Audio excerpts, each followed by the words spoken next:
Hi friends, happy Monday. Welcome to another episode of Learn with Flo. If you are joining us live, I appreciate you putting up with my probably still a little bit of congestion or nasally voice here as we kind of get over whatever immune bug kind of knocked me off my feet last week. So hopefully you guys got some time to kind of catch up from past Learn with Flo episodes. If you are new here and you're just joining us, welcome to Learn with Flo. My mission and passion in my career and my practice is to really create a seismic shift in all of healthcare system and to really teach individuals what root cause healthcare really looks like and to help you identify and embody your self-healing persona, right? And so in that mission, I really get this opportunity to help individuals really dive into more of how our symptoms are connected, right? Are working with the body as one unit instead of more of the conventional medicine atmosphere these days that kind of splits people into a bunch of different parts and pieces, right? And I think that I've seen that so often, especially when it comes to gut health. And that's really where we've been having our focus item the last few weeks. If you've been following along with us, we've been talking about how I feel like IBS is BS, and I say it again here because I feel like there's a lot of mistreatment and misdiagnosis of that condition, and also even individuals dealing with other upper GI symptoms, whether that's GERD or reflux, and not being tested for things like H. pylori or being tested for some of these things, but then just getting like thrown an antibiotic and sent on their way, when in reality we need to talk about why is their gut a hospitable environment for these things to begin with? Otherwise it's just going to come crawling right back in, right? So it's all about identifying kind of the source, right? The source of the inflammation, the source of the stress. So that is really how we kind of deal with root cause healthcare here at the Lowdown, right? So in my experience, like I said, there's no area of conventional or functional medicine where we're kind of falling short of helping individuals more than these complex and chronic gut symptoms, right? And so we know that the gut goes back to so many other areas. It impacts areas of our bodies from our skin to our mental health, right? And today I really want to dive into how the gut impacts hormonal health, right? Because I think there's a lot of times out there, again, whether it's like overt gut symptoms, we're treating the symptoms, but we're not treating the root cause, right? And I feel like this happens a lot in hormonal medicine as well too, because we see women out there, like, look at us when we talked about the histamine intolerance conversation, right? Where we have individuals that are coming in with like rashes and eczema and skin issues and migraines and PMS and PMDD. And it's like, that's a gut issue, right? It's like, it seems on paper that there's some hormonal issues going on, but if we just treat the hormones like with birth control, then we're not really doing anything for the ultimate person or the ultimate system, right? So that's really what I want to dive into today, is talking about the gut hormone connection, specifically the gut thyroid connection, right? So if you missed any of those past conversations, like what is she talking about when she's talking about this histamine piece? What's she talking about when she's talking about IBS? Or what is she talking about with this H. pylori piece? Go back under the reels under my Instagram. You can find all of these past Learn with Flo episodes there. Send them to all of your gut struggling friends, because we're going to expand on this gut conversation today and really talk about the widespread impacts of the microbiome on other hormonal systems, specifically like how the endocrine system crosstalks with the gut, right? So I really want to dive into this gut thyroid connection today, because I've seen so many individuals in my practice that not only come in with a lot of like overt gut symptoms, but they also come in with a health history of thyroid dysfunction, whether that's known hypothyroidism, or they've had a history of Hashimoto's, or they've had a history of other, treatable, like where their thyroid is being actively treated based off of where their labs or their symptoms were. So if you didn't know already, the gut and the thyroid are intrinsically connected, and many intestinal diseases are linked to thyroid issues. So if the gut ain't happy, the thyroid ain't happy, right? We have 27 million people out there that are rolling around that are being told they have thyroid disease, whether that's hypothyroidism, hyperthyroidism, Hashimoto's, and they've kind of been like handed this thyroid medication, and they kind of just feel like this is a lifelong diagnosis, right? Oh, you'll just be on this thyroid meds forever, and just every year when you come back, we'll draw your labs and we'll just progressively increase your dose, because that's what's going to happen if you don't treat the root cause of these things, right? And we just become so normalized to that trend. It's like, so this is just normal that like I would show some signs and symptoms of thyroid dysfunction. I get put on thyroid medications, and then I'm just on thyroid medications for the rest of my life, and you just keep increasing my dose. It's like, yeah, it's like, no, this conversation is for you. If you feel like you're that person, let's talk, because the thyroid usually isn't the problem. The thyroid is a follower. The thyroid is going to do really what it's being told from other areas or other systems of the body, right? So let's just start high level and talk about the thyroid a little bit if you're unfamiliar with it, what it does, where it functions, and all of that good stuff. So the thyroid is a metabolic gland, sits right here at the base of the neck, is often called the butterfly gland because it's kind of shaped like a butterfly on both sides of the trachea and esophagus here on the neck, right? So it's a butterfly shaped gland, sits right at the base of the neck, and it's really the master metabolic gland, right? So it is controlling the speed of metabolic processes, right? So if the thyroid is being told to down regulate, right, dial down, that's when an individual feels all of the effects of their metabolism dialed down, right? They're like, I feel sluggish, I feel low energy, I feel like I have trouble controlling body composition or trouble losing weight. I have brittle, thin hair, skin, nails, right? I'm cold all the time, right?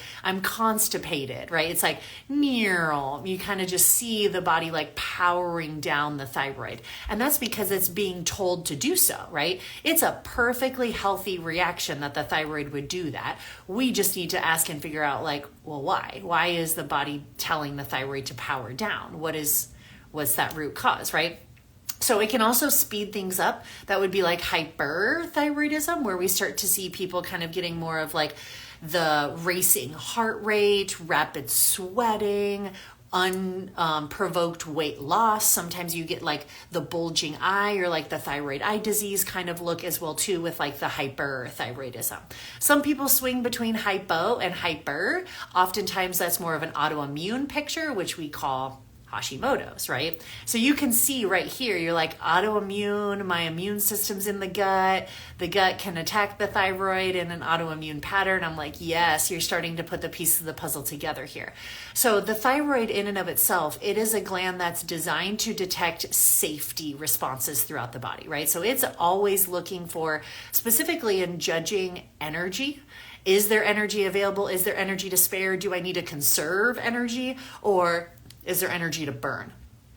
That's what the thyroid is going to do for us, right? So it down regulates in times of stress, in times of inflammation, in times of energy scarcity, right? So we're starting to kind of think, it's like, oh, so there's a reason why the thyroid might power down, and that's why it causes symptoms like the brain fog, the fatigue, depression, constipation, brittle hair, skin, nails, frequently cold, trouble losing weight, right? The body is trying to slow down and conserve resources in that situation.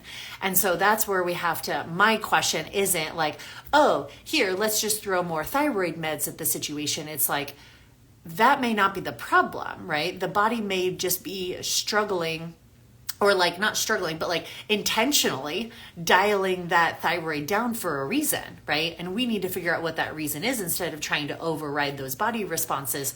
Otherwise, the inflammation, the original root cause, still exists, right? So when we think about the thyroid function, it's like, okay, well, that's interesting how it can kind of like down regulate in times of stress or threat or scarcity or inflammation. So what are some things that can suppress thyroid function, right? We think about the interactions between the gut and the thyroid are so intimately interconnected that we even call them their own separate axis, right? The gut-thyroid axis. So there's multiple different ways that we can kind of see a down regulation in thyroid production. I would say number one is going to be stress in general, right? So this is a little bit more of a broad term conversation, right? But we need to identify what those sources of stress are. Number one could be poor digestive capacity or nutrient absorption. So you kind of think about the gut in of itself. Our intestinal bacteria influence micronutrient absorption, specifically things that are key for the thyroid, like vitamin K, your B vitamins, your folate, or minerals like iodine and selenium and zinc and iron. Like all of these things are needed for proper thyroid health, right? And these nutrients have to be assimilated appropriately, otherwise the thyroid is affected, right? So you already see, you're like, oh, the thyroid is like a nutrient sponge. If there's not enough vitamins and minerals to go around, the body definitely sees that as stress, scarcity, right? And that's going to go back to the state of the gut. Some of us have some overt gut issues and overt gut inflammation that are preventing us from being able to actively digest enough nutrients, or our diet is void of nutrients, right? It's like, is the wrong stuff going in or is the right stuff going in? I just can't properly digest and absorb it. That can lead to thyroid issues. That's something that we navigate in the root cause medicine world, right? Number two, that could impact the gut thyroid connection is lack of beneficial bacteria, right? That's a really big one. The microbiome ferments dietary fiber, right? Turns it into something called short chain fatty acids, which are the literal food for the gut and the intestinal cells, right? So without some of these good beneficial bacteria, we're unable to like fuel the microbiome properly, and that's going to impact a lot of our immune system function. And when we get a lot of that immune dysfunction, we're going to have a lot of inflammation, right? So especially when I start to think about beneficial bacteria and how it relates to specific thyroid imbalances like Hashimoto's and that autoimmune connection, ding, ding, ding, right? Like that's where I really would start to dig in deeper with the gut, is if you have like a known Hashimoto's side of your thyroid dysfunction for sure. I also see gut infections, like different gut pathogenic overgrowths, whether that's SIBO, whether that's Candida. They can cause intestinal permeability, they can cause inflammation, they can cause thyroid autoimmune patterns. Outside of like gut infections, there's also some individuals that deal with like toxin burden. And that goes more towards, like I said, the body can't get some of these toxins out, whether it's heavy metals or mycotoxins in the body, pesticides, plastics, fragrances, endocrine disruptors, right? All of those impact our body's ability to convert T4, or like inactive thyroid hormone, into the active thyroid hormone T3. So all of that really is going to leave the body very susceptible to some of those like toxin burden and some of the deficiencies. So that can really overload the thyroid, right? So when you kind of start to think about this whole gut thyroid connection, I talk about it all together, right? You can't really talk about the thyroid without talking about the gut. You can't really talk about the gut without talking about the liver. You can't talk about the liver without talking about the thyroid. Like these guys are so intimately interconnected. So whenever there's an individual that kind of comes in and they're really talking about struggling with thyroid issues, it's like the thyroid disease is not the root cause, right? We know that the thyroid is responding to what it's being told to do, right? Some part of the system is telling it that there is stress, there's inflammation, there is scarcity going on. And so the thyroid is having to compensate in a perfectly healthful fashion, right? We know that this is what it's going to do in times of stress, inflammation, or scarcity. And so instead of just like throwing treatment at the thyroid and trying to override that response or that message that it's trying to give us, we need to ask why. Right? We need to ask like, okay, well, what's the source of stress? What's the source of inflammation? What's the source of scarcity? Where is that message coming from? Why would the thyroid feel like it needs to downregulate right now? And how can we go after that and support that stress, inflammation, and scarcity and let the thyroid recoup, right? That's that mode and method versus like utilizing, like I said, thyroid medications for individuals as like the only thing. I'm not saying it's a bad thing. I mean, absolutely. Like we need some of these pharmaceutical interventions hands down. It's just more like a lot of times what I've seen is individuals will display some of these thyroid symptoms. They'll go on thyroid meds. We may actually even get their labs like in range on paper. And it's like, look, your thyroid labs look so much better on paper. And they're like, great, but I still feel like garbage. They're like, yeah, but your labs look great on paper. So like come back next year. And they're like, okay, right? It's like I've just seen time and time again where individuals are on these medications and I blatantly ask them, I'm like, did that medication help? Do you feel different? And they're like, no, not really. And I'm like, okay, then we missed the mark here, right? That wasn't exactly what the body was needing. So oftentimes I see individuals utilizing those things. They're told their labs look great on paper. They still feel like garbage and they're kind of like looking for that root cause answer, right? So with thyroid disease or thyroid symptoms, conventional medicine is kind of limited in its resources to be able to help from like a root cause medicine standpoint. So that leaves us with kind of like multiple like incomplete ways to just manage symptoms, hope for the best, right? So that's where individuals might be on things like your levothyroxine, your Synthroid, or your Cytomel, which are T3 or T4 medications, like just giving the body some exogenous hormone. And then we have to hope that the body does the right thing with it, right? That's kind of part of the equation too. It's like, I can feed these things in, but like, what's the body doing with it once it gets in? Where is it getting converted? And that's where it's really going to go back to the state of the body. Even like all natural, like thyroid supplements, those are the same thing. They're just another Band-Aid. They're just in natural form, right? It's like some people are like, oh, I'm on this thyroid balancing supplement, or I'm taking selenium and I'm taking iodine. I'm taking all these things. I'm like, that's great. That's fantastic. But like, are we using those as a bridge while we fix the root cause?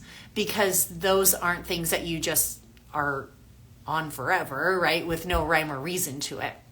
So that's where I wanted to at least set the stage for you guys of talking about like, oh, okay, so the thyroid, even though it's located right here, a butterfly gland at the base of the neck, you're telling me that this thyroid gland is getting communication from all areas of the body, specifically the brain, because everything is communicating back up to the brain, and the brain is sending messages of stress, inflammation, and scarcity, which is what can downshift or downregulate the thyroid. And a lot of times those messages of stress, inflammation, or scarcity are coming from the gut and the liver. Yes, that is what I'm saying, right? So if we really want to tackle kind of like a true root cause solution or true root cause understanding to thyroid disease and thyroid dysfunction, I want you guys to kind of think a little bit more investigative strategies, right? So that's where, to kind of round us out today, I really want to dive into what I call like the lowdown method for investigating thyroid issues. And don't worry, we can and we will in practice. I utilize a lot of therapeutic strategies to help it alleviate symptoms in the meantime, like while we're working on some of the root cause work, right? So we might start with utilizing some sort of strategic supplements and things like that. That's perfectly great. But we have to start to peel back the layers of the onion so that this isn't just a Band-Aid strategy, because like I said, it's just one way that the body's trying to communicate with us: inflammation, stress, and scarcity. So number one, when I think about like someone that comes to me and they're like, Lauryn, I have known thyroid issues, or I have Hashimoto's issues, or I'm on thyroid medications, and my only suggestion has just been continuing to increase the dosing, like, but I don't feel any better, right? That individual, I would say, okay, step number one, let's do some additional testing, right? This doesn't always just have to be like your standard testing from your doctor. I think it's really helpful to start with a good comprehensive thyroid panel so that we know where the kink in the chain is, right? A lot of individuals will come to me and they're like, oh, I had my thyroid levels checked and my doctor said they were normal. And it's like, you look at the labs that they were drawn and they only drew like a TSH, which is the brain talking to the thyroid. I'm like, that's great, but that's not a comprehensive thyroid panel. I'm like, we probably want to run TSH, free T4, free T3, ideally even running reverse T3, definitely throwing on your thyroid antibodies, whether that's anti-TPO antibodies, anti-TG antibodies. That's really going to give us like objective measures of how the thyroid is functioning and where the breaks might be coming in, right? So TSH, free T4, free T3, reverse T3, TPO, TG antibodies, like that's like 7 blood markers there, right? Not one. So that's the first thing, is like, don't let anybody tell you that a TSH or even a TSH and a T4 is a sufficient thyroid panel, because it's not. Also important to note that when you're running some of these, even if you've had some of these run by a practitioner, before, you want to look at functional ranges, not necessarily diagnostic ranges. So there's certain things that I'm looking at to really look at, like, are you just surviving? Like, or are you like actually thriving? That's what I'm going to look at when I look at those thyroid labs as well too. And then I think on top of the comprehensive thyroid panel, I also am pretty much 9 times out of 10 recommending that an individual also consider some comprehensive gut testing, because we want to be able to assess any of that digestive dysfunction, intestinal inflammation, the microbiome, right? That good beneficial bacteria, any like intestinal permeability or leaky gut, which is part of that autoimmune picture. So if you have Hashimoto's, you have leaky gut, right? It's like part of the autoimmune progression. And it's going to really help us determine if there's like key components of that thyroid gut axis that really need to be addressed. If somebody does suspect that there's even like additional toxin burden that's weighing down the thyroid, then I might also run some additional toxin testing, whether that's an organic acids test or an oat test, where we can look at things like mold, yeast, candida, pesticides, and how like all of those things are impacting thyroid function as well too. So first step is just testing, whether that's some blood work, whether that's some gut work, whether that's some additional toxin testing. It's a case-by-case basis on what that individual might be exposed to, and part of their overall picture of reversing this hypothyroid or thyroid dysfunction situation for them. Number 2, with all of that testing, the first place we're going to stop, and usually what I do, like, while I'm waiting for results of the testing, because I don't need testing to tell me that we really need to come in with a strong nutrition strategy for these individuals, like a really nutrient dense, like a deep nutrient dense nutrition strategy for these individuals, because your thyroid is very much a nutrient sponge. It requires a lot of nutrients, it uses a lot of nutrients, and so the nutritional strategies are going to be exponentially important. So we're definitely going to start here with like step number 2 after testing, or while we're waiting on results of testing. We're going to learn how to fuel in a way that manages blood sugar balance. Number 1, do not pass go. That's probably one of the biggest sources of like stress and inflammation signals in the body, is when we have blood sugar highs and blood sugar lows, right? So riding a blood sugar roller coaster definitely is going to signal safety, inflammation, and scarcity issues to the thyroid. So we definitely want to combat that right away. We also want to think about, like, is our meal timing supportive to blood sugar? Am I eating enough to support my basal metabolic rate, right? Because if I'm not, that thyroid's definitely going to downregulate. So then when we kind of consider blood sugar balance and meal timing and eating enough, we want to think about a diet rich really in protein, polyphenols, prebiotics, probiotics, right? So any of these like blood sugar swings or nutrient deficiencies are going to block the success of honestly any thyroid treatment. So somebody could be on the best thyroid meds in the world, or do the fanciest of gut testing or toxin testing, and it's like, you can't do anything if we don't have this deep nutrition foundation first. So if you have thyroid disease and you haven't started here first, I highly, highly, highly suggest and recommend, like, do not pass go, do not collect $200. Immediately go and do my 6-week Master Your Metabolism Masterclass.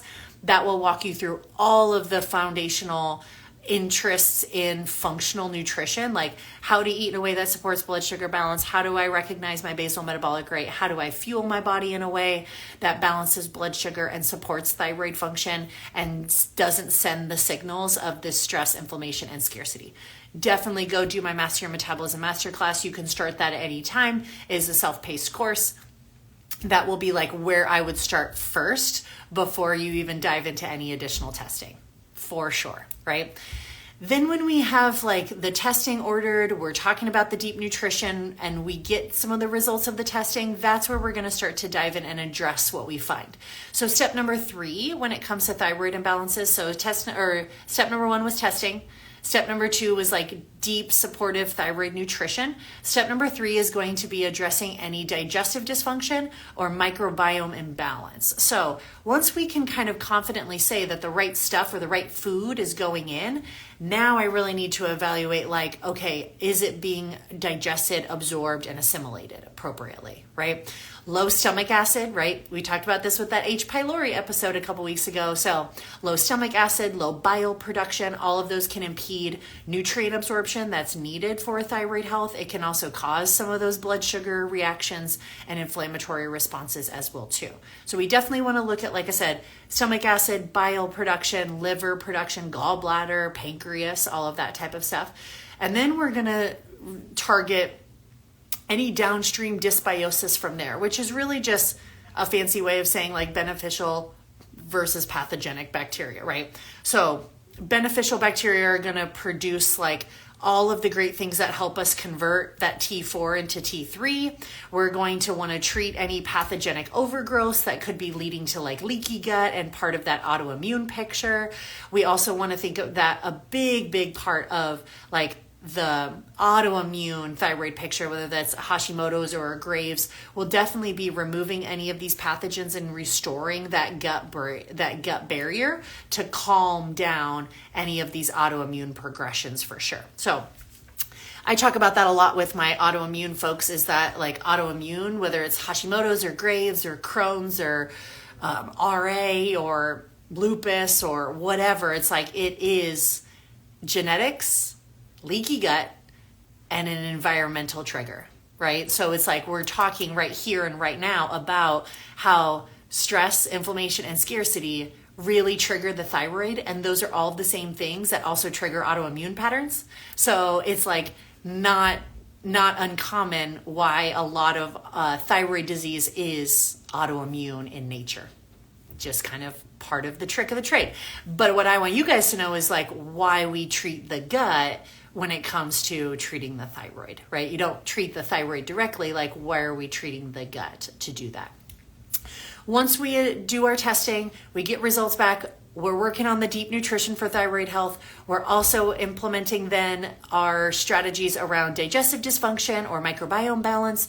Step number 4 is going to be nervous system regulation, right? It cannot go without saying the fact that like in ancient and even like alternative medicine practices, thyroid dysfunction is known to be part of a blocked throat chakra, right? If you're familiar with the different chakras of our body, or you're interested in like I said, the ancient or Ayurvedic medicine or things like human design, we talk about the different chakras of the body and how they relate to different energies in the body, different healing patterns. But we have a throat chakra, right?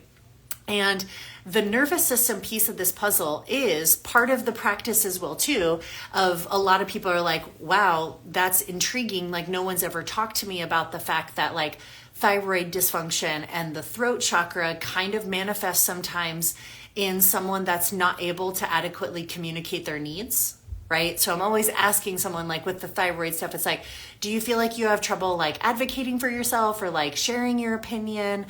Do you feel like you're holding back from sharing your opinion in any situation? Do you feel like you've, been quieted? You're not allowed to have an opinion? Do you feel like you are someone that struggles in like voicing or vocalizing boundaries for yourself? Do you feel like there are like situations, whether it's job or family, where you're not able to express your full self or express your opinions? Maybe you were raised as a child to be quiet, and being quiet was being good, right? And like that chakra, that throat chakra is usually blocked when people don't express themselves clearly, or they don't really like have someone to talk to, right? So I say that as woo-woo as you might think I am, because that is part of the treatment, right? We are talking about boundaries. We're talking about communication. We're talking about being able to live that truth, like speaking that truth, and where might there be areas of our life where we haven't done that, right?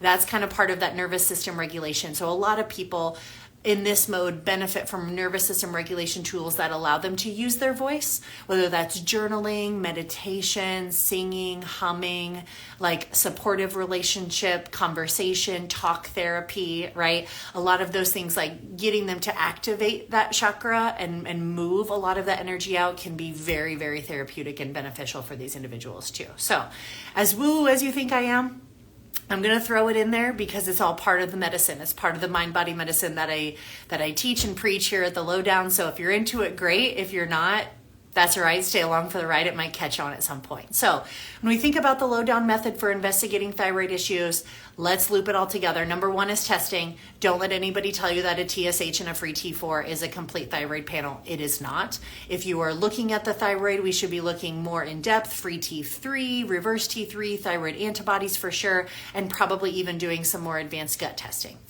Then while we're waiting for the testing to come back, we really want to dive into deep nutrition around thyroid health. We want to make sure we're balancing blood sugar. We want to make sure we're eating in a place that's supporting our body energetically for what we're asking of our body. We also want to make sure that it's a diet rich and dense in nutrients like polyphenols, prebiotics, probiotics.